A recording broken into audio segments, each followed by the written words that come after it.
Cooking with Kimberly, lamb, it's what's for dinner. Brought to you by RB Community Church. We love our church, we love our community. And the College of the Bible, an education ministry of RB Community Church.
Hi!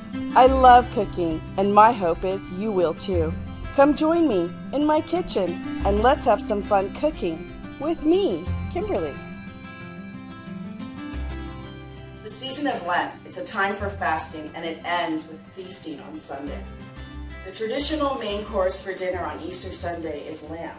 Unfortunately, many people find lamb just a little bit too gamey for their taste. My hope today is that I'm going to show you a way to prepare lamb that will make you want to have seconds and your family enjoy it even more. So, we're going to make a full meal. I have 30 minutes to show you an Easter meal with a nod to the big Passover meal Randy Hill, Mert Suzuki, and I had originally planned to show you. I'm going to assume there's going to be very little to any travel this Easter, and so this meal is going to be geared towards serving 6 people. We're going to have carrots with za'atar, peas with sumac and feta, roasted baby potatoes, a Middle Eastern-inspired couscous, unleavened bread, and a roasted leg of lamb. The lamb is going to be representing the whole spit-roasted lamb that we had originally planned. The lamb and the unleavened bread are in direct correlation to the Passover instructions given to Moses by God in Exodus 12:8.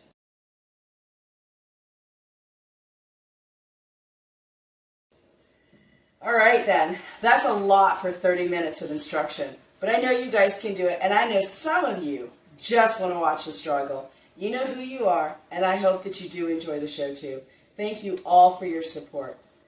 Because this is basically a show on how to cook the lamb and the unleavened bread. I won't be spending very much time talking about all the specific ingredients. However, we will be posting the recipes on our website under Educational Ministries.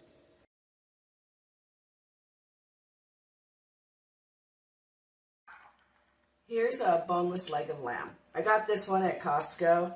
If your lamb is frozen, you want to defrost it in the refrigerator, and this could take a few days, so allow some time for that. The easiest way I find to do this is to take your lamb, and if you still have paper towels, what a luxury that is, right? Go ahead and pat it dry. Put your lamb in the bowl like this. You're going to put some mustard on there. I use Dijon because that's what I like best. You just slather it all around there. Just put that all on there. You don't have to worry about, you can use cheap mustard, deli mustard, whatever you want. It imparts very little flavor. Here I have some fresh rosemary and salt and pepper. Just going to go ahead and sprinkle that on there in the bowl. Here's some garlic powder. You want to use powder as opposed to fresh garlic because it won't burn. There's different schools of thought on salting the outside of your meat. I salt the outside of my meat, and if you cook it correctly, everything is great. Okay, so now you've just put that all around there, and really good time to put your meat thermometer in. Meat thermometer is one of the most important things to making sure your meat is done. I use this one. It has Bluetooth technology. It comes in a couple of pieces.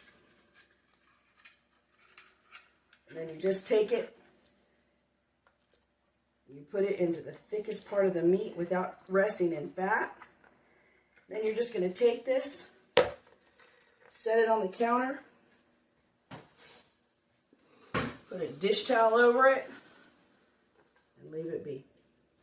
To cook evenly, a roast must not be too cold. Let it stand at room temperature, loosely covered, for approximately 1 hour or even more.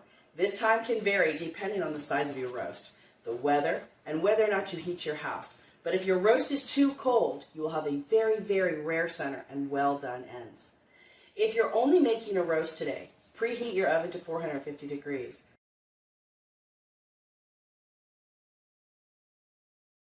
But today, you're going to heat it to 375 for our carrots. Do not remove this netting around the roast. It'll fall apart. Okay, while that sits around, we're going to make some side dishes. Our peas, while not necessarily Middle Eastern, are something you probably already have or still have from panic buying. Not judging. I bought about 80 pounds of meat. In my defense, I was at Business Costco. I have 2 huge teenage boys, a husband who's over 6.5 feet tall, and 2 big dogs, which you can hear. I came home with a 10-pound chub of hamburger, a 17-pound vacuum pack of pork, and a pork belly, and 2 huge beef roasts. And all but 1 roast has already been eaten. Now go get that big bag of peas and set it on the counter.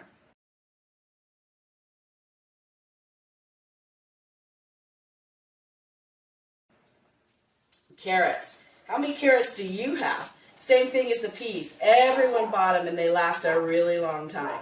There are really only so many ways to eat carrots, and most people hate cooked carrots. I get that. I thought I did too. But give this a try, because I think you might like them. When you're done with your carrots, turn the oven to 450, please. Okay, ready? Take your wash and peel carrots and put them on a parchment-lined cookie sheet like this. Drizzle them with some olive oil. Okay, we're halfway there. If my olive oil will come out. Sprinkle with some za'atar. And take them and put them in a 375-degree oven. Okay, so I think our carrots are done. So we're just going to pull them out of the oven. And then we're going to turn the oven to 450 degrees. Look at those. Aren't those beautiful?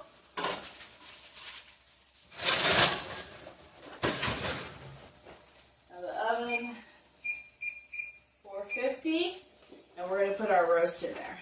So our carrots are done and we turned our oven to 450 degrees, right? If you want to get a little bit fancy, bring some brightness to your carrots. You can, and you have a lemon, you can zest a lemon on there, if you can work your zester. And you just put that on there. And look, aren't those pretty? Aren't these the cutest little tongs? Okay, so now, I really think you're going to like these carrots, and I'm really hoping that you give them a try. So about this roast, right? Okay, here's our roast, room temperature, my thermometer that I keep talking about. It comes apart. This part stays with me or near me so I can see it. I set my thermometer at 118 degrees because we want to take the roast out at 120. 118 gives me 2 degrees to get there in case I'm on the phone, outside, somewhere. Okay, so now we're going to take this roast, gather up its little cord. This part sticks to the oven. It's really cool. Getting there sometimes is a hassle. Okay, so we're going to put it in a 450 degree oven for 15 minutes. After that 15 minutes, we're going to set the oven for 325 degrees for the remainder of the cooking time, which will vary depending on the size of your roast. That cool?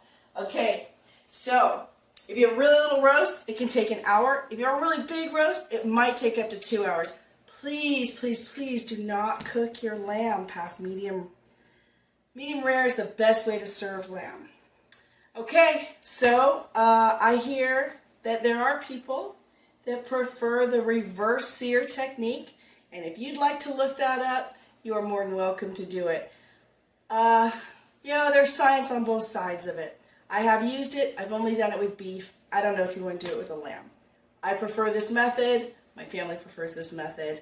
This method, if you do it the way I say, I will guarantee. Do not cover the roast. Okay, so we're going to make our Middle Eastern inspired couscous, and we're going to put some about 2 tablespoons of olive oil in here. I have it on high heat, and we're going to put our onions in, and we're going to just cook them until they are translucent. It's going to take a few minutes, maybe about 7 minutes.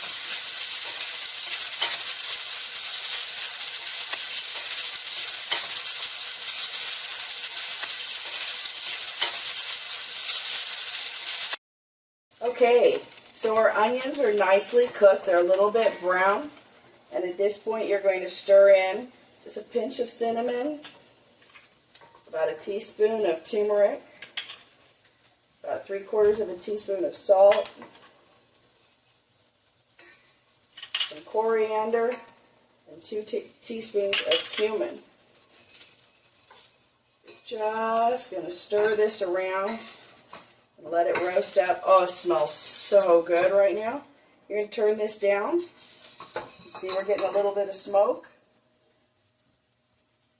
You're going to put in your stock. Of course, that's hot. So I have homemade chicken stock, but you can use whatever you get. You use it in a can.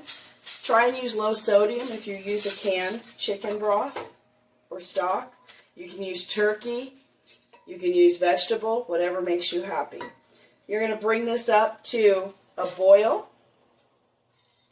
The beauty of this dish is that you can make this now and start it now, and then you can finish it later, or you can finish it now. Couscous is very, very easy. It's a very versatile grain. It is a rice and pasta starch alternative, but it is not gluten-free. So if gluten is a concern, you need to remember that couscous is not gluten-free. Cooking with Kimberly will return after this important message. You are invited to join RB Community Church for our online Easter worship service. Our worship service will premiere on our Facebook page and on our YouTube channel at 10 a.m. Sunday, April 12th. Join in and celebrate the resurrection of Jesus through beautiful music and an inspirational message. Now, back to Cooking with Kimberly. This to a boil, and when this boils, you're going to take your currants. So currants are little tiny grapes, and you're going to just dump them in here. I'm going to dump them in now. So now your choices are so you're going to bring this to a boil. You're going to let it sit, remove it from the heat, and let it sit for 10 minutes. And that's to give the currants some time to plump up. And then you can either continue cooking it from there, or you can wait until your roast has come out of the oven and it's resting, and that's what I'm planning on finishing that for us. So here it's coming to a boil. I'm going to go ahead and turn off the heat. Put the lid on, and I'm going to set it up against the back of the stove and just let it sit there. We can set our timer for 10 minutes, and that way we'll know what we want to do, if we want to continue cooking it or wait. Remember those peas sitting on the counter? We're going to go ahead and start them now. So I put my pan on high.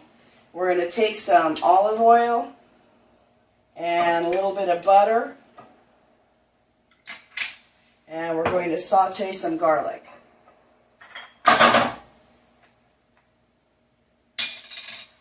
Just going to let this melt. Don't burn your garlic, okay? So just let this become fragrant.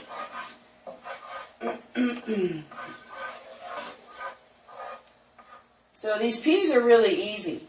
So after we saute the garlic with the butter, We're just going to take the peas that are cold, maybe they're fully thawed, maybe they're still a little bit frozen, and we're just going to throw them in here. We're going to give them a little toss. We're just going to push them to the back of the stove. Keep in mind that our stove is on. We're roasting that lamb. By the way, it smells amazing. But don't open the door. That's why we have a thermometer. You'll know when it's done. So here, my garlic is cooking. I'm going to take our peas. Just dump them on in here. No measuring. Stir them up a little bit. Go ahead and turn it off.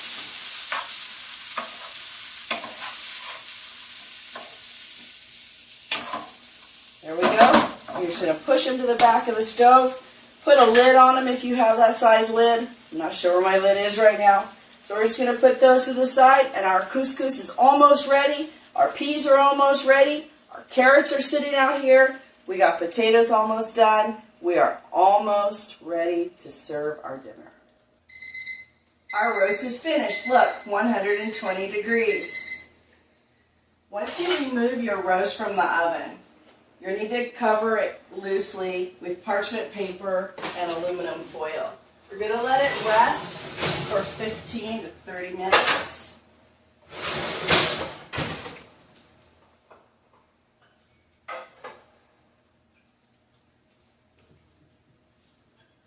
Getting the roast to the table at just the right temperature, think color, can be tricky, which is why we keep this trusty thermometer that I only have half of. So we're going to go ahead and pull this out. But 10 degrees in a roast can mean the difference between a beautiful pink medium rare roast and a disappointing gray one. You know when you fry bacon and it's in the pan and it's just that heavenly perfection, you know it's going to be amazing, and then you get it to the table and it's burnt, and you know it didn't look like that when you stopped cooking it, when you took it out of the frying pan. That's called carryover cooking. And the larger the roast, so in bacon, you know, it's quick. In a roast, it takes a lot longer. So the larger the roast, the longer it'll keep cooking after it's taken out of the oven, removed from the heat. So you've heard, water always seeks its own level, right? That's an example my father used for me for my whole life. But heat will also seek to level the temperature. So the hot will always seek out the cool until the temperature is even. So the roast gets hot from the outside first and heats in the middle last, which is why we cook a room temperature roast in the oven, right? Okay, so what's your takeaway from this? Thermometers, folks. They're not just for babies. Also, when you remove your roast from the oven, you're not taking it out because it's done now.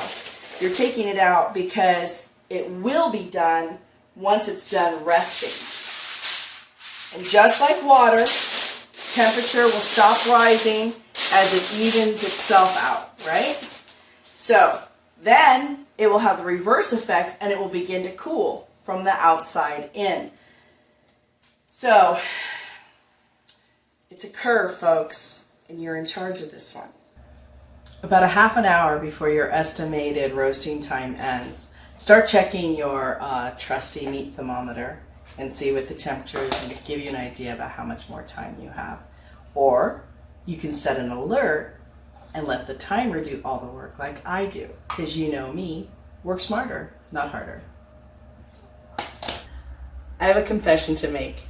I am the worst kind of planner. Ask John, he will be happy to tell you all about it. I plan, and I always figure I can do that one last thing, because timelines are not my thing. Totally drives him crazy. Example, I wanted to make these roasted potatoes. Wonderful, roasted, lightly salted, crispy skinned baby potatoes. I didn't plan well enough ahead, and I totally forgot about them. So, mighty microwave to the rescue. Besides tasting really great, one of my favorite things about baby potatoes is they come in these little bags. So get your little bag of potatoes and wash them right there in the bag. Yep. Wash them. I'm gonna wash these. And baby potatoes aren't very dirty, so they're really, really easy to wash. So you're just going to wash them, drain them,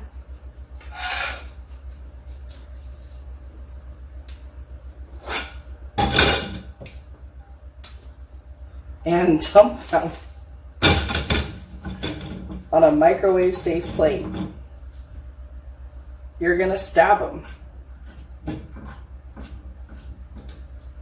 And you're going to put them in the microwave for about 10 to 15 minutes until they're done.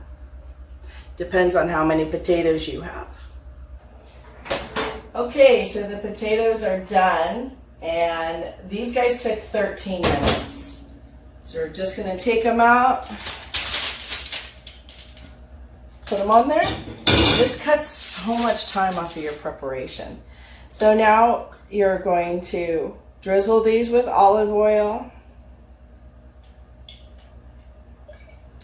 and sprinkle them with a little bit of salt and pepper.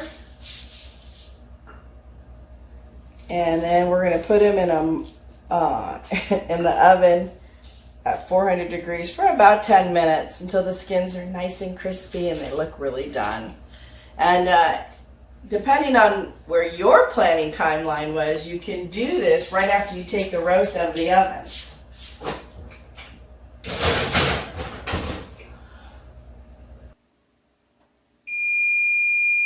Okay, so our 10 minutes is up and our currants are nice and plump.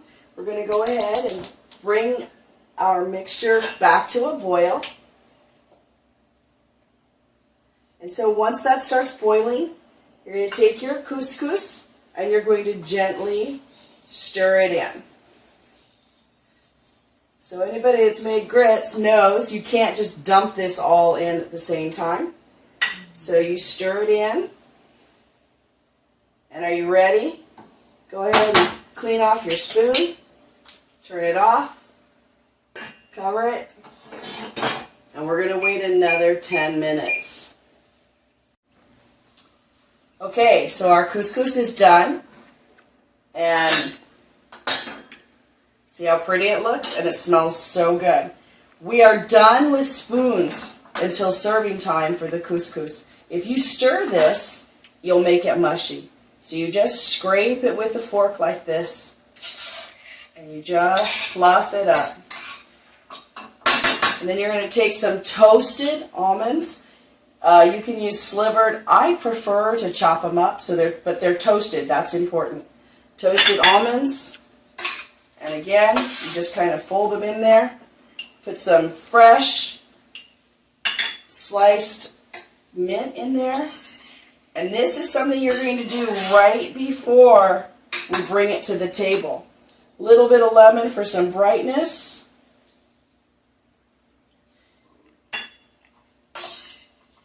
And then we're just, look at how beautiful that is. It's all bright. But if you let this sit, your almonds are going to get soggy and your mint is going to turn brown. And that is not pretty.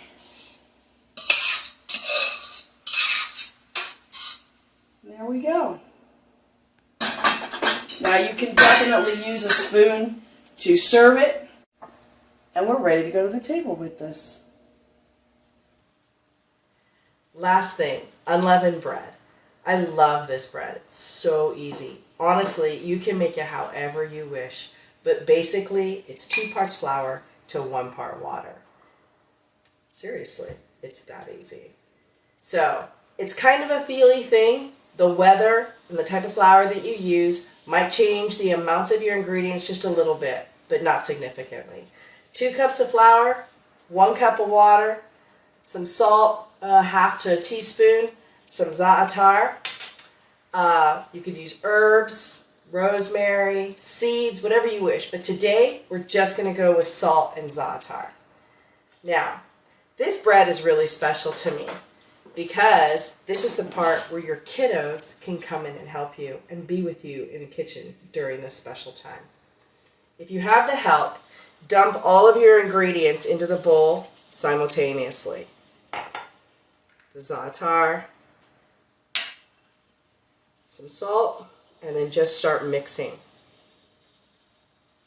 If you have the help, go ahead and let them, after they've thoroughly washed their hands, just get in there with their fingers and squish it all around. It's a great tactile experience for them, and you can't overmix it. It's flour and water. There's no leavening.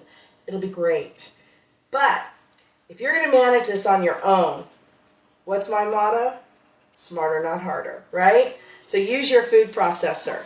Use the plastic dough blade if you have it. Take your flour and just dump it right on in there.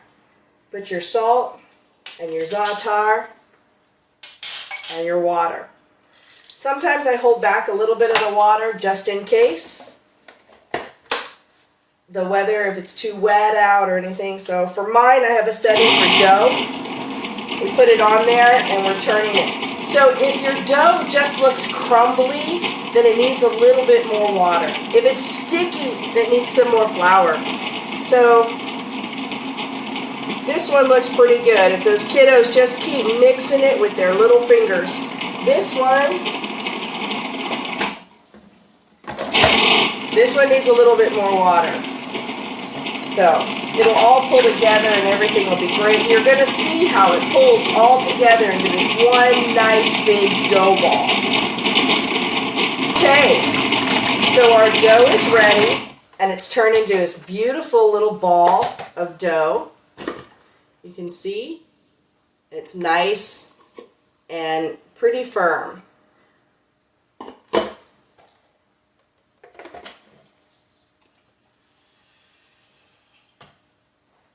So now you're going to have this little ball of dough and you just roll it out here like this.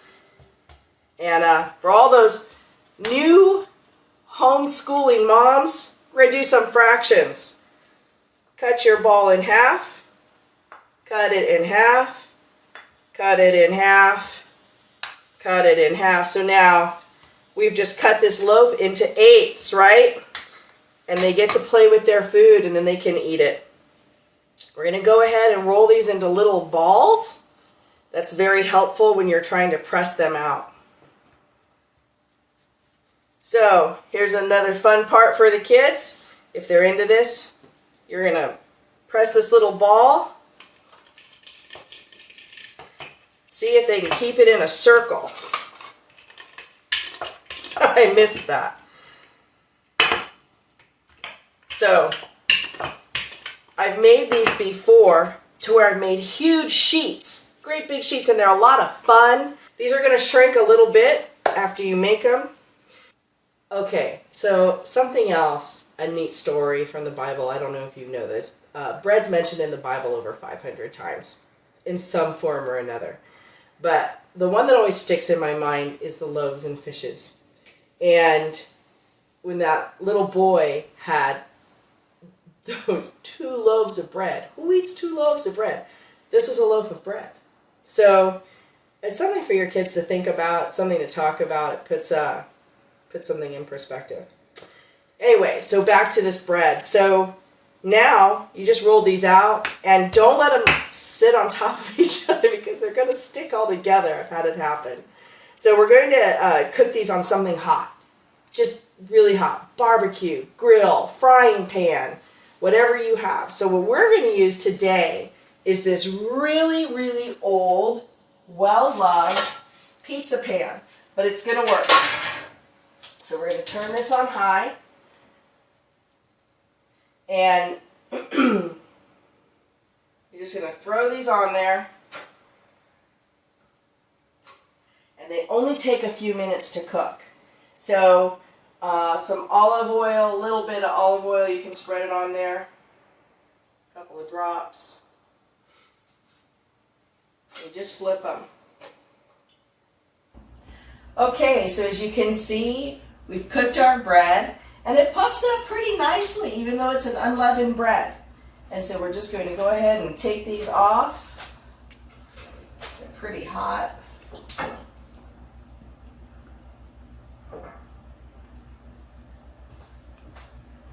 I chose this beautiful platter because I think it gives a lot of color to the bread. Okay, So we have our roasted za'atar carrots.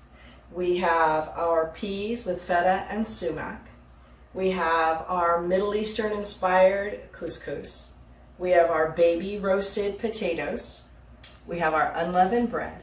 And we have the star of our show, our boneless leg of lamb. Remember the net that you weren't supposed to remove? Now we're going to take it off. I have some really good kitchen shears, and I just go ahead and cut this.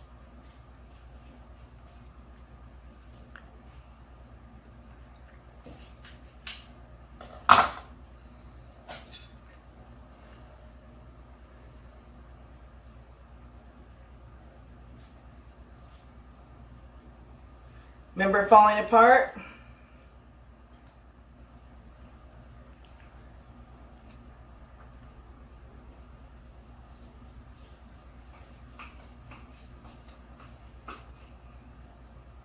And look, beautiful, medium rare lamb.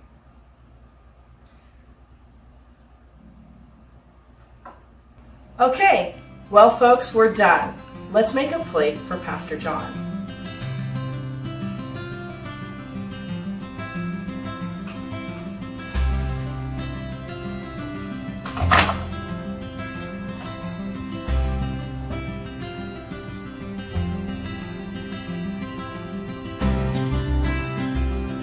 And Lent is over, so I'm going to let him have some carbs.